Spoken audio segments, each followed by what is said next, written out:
What's up, NBA fans? It's your boy Nick and Knight here with another video.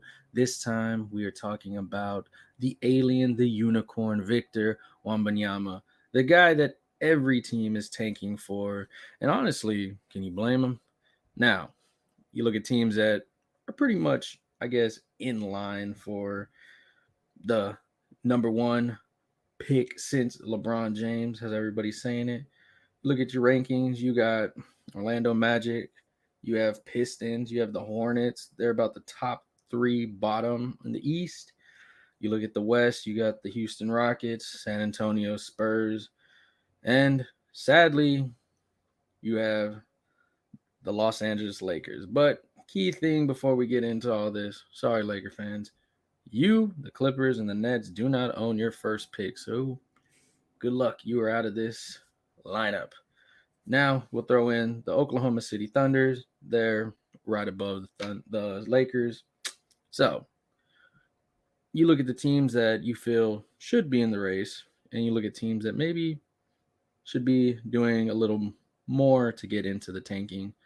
That's your Utah Jazz, your Indiana Pacers, maybe your let's see, Sacramento Kings, or the New York Knicks. These are teams that maybe they're on the cusp of being okay. Maybe they need to do a little worse to get that pick. But one thing is, we're going to break down what you need to do to be a tanking team because the numbers have changed and the numbers indicate that just because you're the worst does not mean that you are going to get the best. Now, why do I say that? So, the NBA did a thing where it said the three worst records have the same reduced chance of landing the top pick, which actually is kind of interesting because if you look at the graphics, basically it used to be, I believe, since 2019, it was 25% of a chance to get the first overall pick for the worst team in basketball.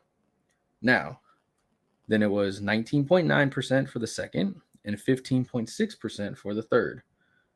But all that changed to kind of even out the field with the tanking because the NBA had a big problem with it.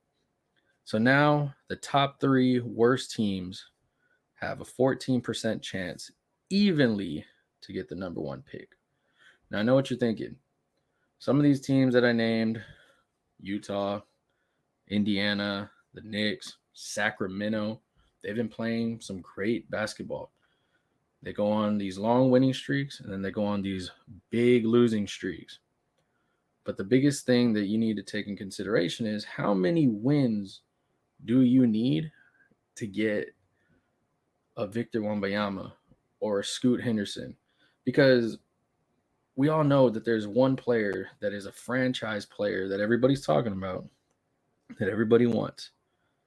But if you can get a top three pick, honestly, it's not bad consolation prize. So the best thing about having the worst pick in or the worst record, may I say, in the NBA is you are at least only going to fall from either one, two, three, four, or five. You will never go past the fifth overall pick. So I guess that's good. If you're the worst team, at least you get a fifth round or better, right? Of course, if you're the worst, you want the number one pick. Everybody that's going at the bottom wants Victor Wembanyama. Look at what he does. You look at his height. You look at what he brings to your team. This is a 7'4" Frenchman centered that can bring the ball down. He is just changing the game right now. The NBA already has him all over their social medias. It's all over. He's all over YouTube. He is a superstar in the making already before he even gets to your team, which is phenomenal for any team that is rebuilding or any team that is looking for that star piece, like a San Antonio Spurs, the New York Knicks, teams like these that don't really have that wow factor. You know what I'm saying? Utah Jazz. Yes, you have key players, maybe, but you don't have a Victor Wembanyama. Now you look at teams like the Rockets. the Pistons, the Magic. These were three teams that have been in the top 5 picks, especially last year. OKC has so many picks. Imagine if he went there. There's one thing with this pick that it doesn't make sense for you to be the worst, but you want to be in the drawing board for sure. Because we look at the wins. Some of these teams, like I said, they came out hot. So, what is the number, the magic number that you got to make sure that you do not get to when it comes to wins? And it's looking like, with all the numbers so far, how the odds are going in the league, the magic number of wins you do not want to go above is 25 wins. From 25 under gives you the best chance, the best landing odds, number wise, to get Victor Wembanyama, to change your franchise, and to probably solidify you into a lot more national headlines if that's what you're looking for. Now, of course, Laker fans, Clipper fans, Net fans, most of y'all are doing good. Sorry, Laker fans. You probably want to do as best as you can. Like I said, you don't own it. So you don't have a chance at this.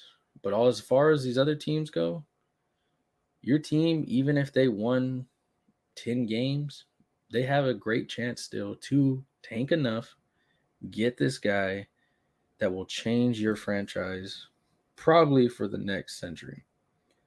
Now, why do I think that some of these teams should definitely tank? We'll go into the OKC. OKC, you are there. You have Shea Gilchrist Alexander.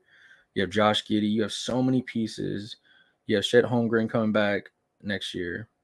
Imagine if you get Victor. You have a twin tower. That is going to be scary to deal with. When you have a superstar already in the making in Shea. This guy can ball. He can lead a team. That is just phenomenal. Let's look at San Antonio Spurs. Greg Popovich gets another big man. That is just scary. It's not fair. But it fits the Spurs mold on what they like to go through when it comes to rebuild. Tim Duncan. He would get another Tim Duncan-like superstar, probably even better, if we're being honest. That would be what that franchise needs when they seem to always find a way to win and then rebuild. Let's look at the Houston Rockets. You got Jalen Green, Jabari Smith, Alfred Şengün. Do you really need Victor Wembanyama? Of course. Who doesn't want him? You don't pass up on that pick at all.